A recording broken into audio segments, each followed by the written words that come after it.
लगातार वैसे ही, चाहे 69,000 भर्ती वाला मामला हो, उसको लेकर आंदोलन चल रहा है, उसमें आरक्षण को लेकर गड़बड़ी के जो आरोप थे वो हाईकोर्ट में सही साबित हुए, उसको लेकर रिव्यू है, नई मेरिट लिस्ट आनी है, उसका विवाद चल ही रहा है।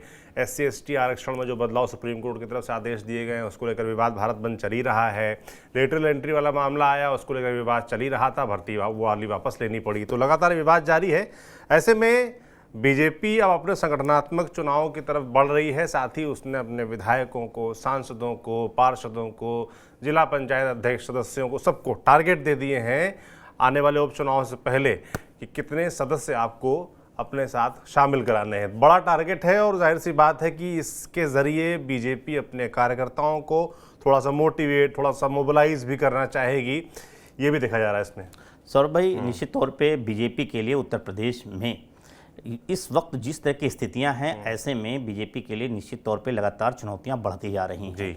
और अगर अब खास तौर से जो आपने कहा बाईपोल चुनाव होने हैं 10 सीटों पे, उसके बाद फिर 2027 का चुनाव देखिए, लोकसभा चुनाव नतीजे आने के साथ ही गर्म हो गया है। बीजेपी ने को लग रहा है कि जिस तरह के नतीजे आए हैं, अगर यही नतीजे 2027 में रहें तो बीजेपी सत्ता से बाहर हो सकती है। 224 सीटें इंडिया गठबंधन जीत रही है। अगर हम लोकसभा नतीजों को विधानसभा के से रियलाइज करते हैं, एनालिसिस करते हैं, तो लगता है कि बीजेपी इंडिया गठबंधन 224 से 25 सीटें जीत सकती है। तो निश्चित तौर पे बीजेपी के लिए एक बड़ा टास्क है। ऐसे में बीजेपी के जो खास तौर से संगठनात्मक चीज़ें हो रही हैं या राष्ट्रीय अध्यक्ष का चुनाव होना है, उससे पहले जो कल कांग्रेस बीजेपी ने इंदिरा गांधी प्रतिष्ठान में बैठक किया। बैठक करने के बाद उन्होंने अपने जो सांसद हैं, जितने भी प्रतिनिधि हैं, छोटे से लेके बड़े तक, सबको एक नया टास्क दिया है। उस टास्क में अगर आप देखें तो सांसदों को दिया है कि आप हर सांसद उत्तर प्रदेश में 20,000 नए सदस्य बनाएगा। आप सोचिए कि जो पुराने सदस्य हैं उनको नहीं, नए सदस्य बनाने हैं। एक विधायकों को दिया है 10,000 का। इसी तरह से जो नगर पंचायत अध्यक्ष हैं, नगर पालिका अध्यक्ष हैं, उनके लिए भी टास्क फिक्स किए हैं। इसके अलावा जो मोर्चा हैं, अलग अलग मोर्चे हैं, चाहे वो युवा मोर्चा हो, अल्पसंख्यक मोर्चा हो, महिला मोर्चा हो, इन मोर्चाओं को भी एक लंबा टारगेट दिया गया है और बनाने का। निश्चित तौर पर उनको लग रहा है कि क्योंकि इससे एक मैसेजिंग होती है, खासतौर से जो कार्यकर्ताओं में मनोबल टूटा है उसमें होगा। और ये पहली बार देख रहे हैं कि मतलब बीजेपी अपने नेताओं को टास्क देती रही है कि आप ऐसा करें, लेकिन ये मेंबर बनाने का जो टास्क है, नया मेंबर बनाने का टास्क है, ये निश्चित तौर पे है। और ये एक्सरसाइज आज जो है कल से शुरू हो रही है। पहले कल जो है, अगर आप देखेंगे तो कल पहले जो हर विधानसभा क्षेत्र में जो इनके मंडल वाइज जो बैठकें हैं, संगठनात्मक बैठक हैं, वो कल होंगी। 2 दिनों का है, 24 तारीख से 22 से 24 के बीच संगठन बदलाव है। उसके बाद प्रदेश स्तर पे है।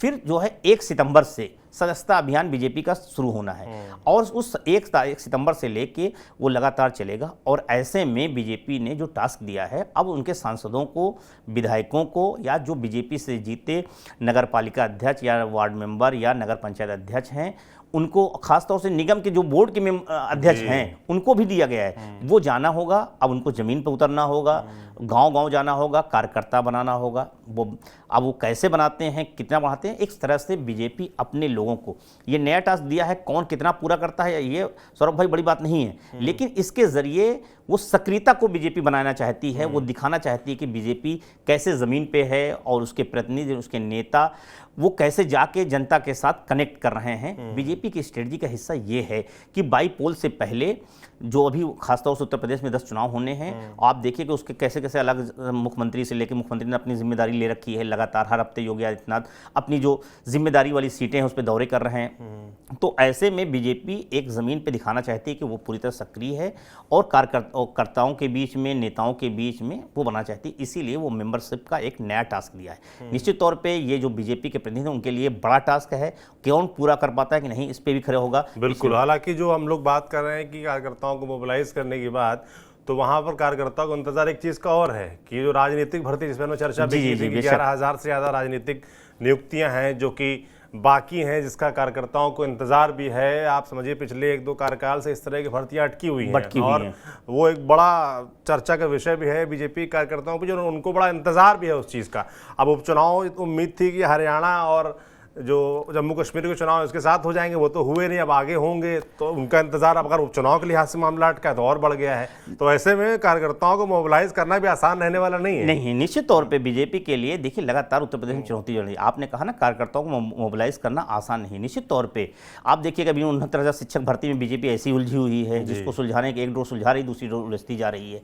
दूसरी तरफ आपने देखा कि जो चुनाव की उम्मीदें की जा रही थी कि हरियाणा के साथ हो सकती है, लेकिन हरियाणा और जम्मू कश्मीर के साथ चुनाव ना होकर बीजेपी को थोड़ा सा काम करने का और मौका मिल गया है कि वो अगर वो महाराष्ट्र और झारखंड के साथ, क्योंकि सचिवालय ने तो हर विधानसभा के सचिवालयों ने अपने अपने भेज दिया है कि चुनाव होने चाहिए, अब वो चुनाव आयोग के ऊपर है कैसे तैयारी।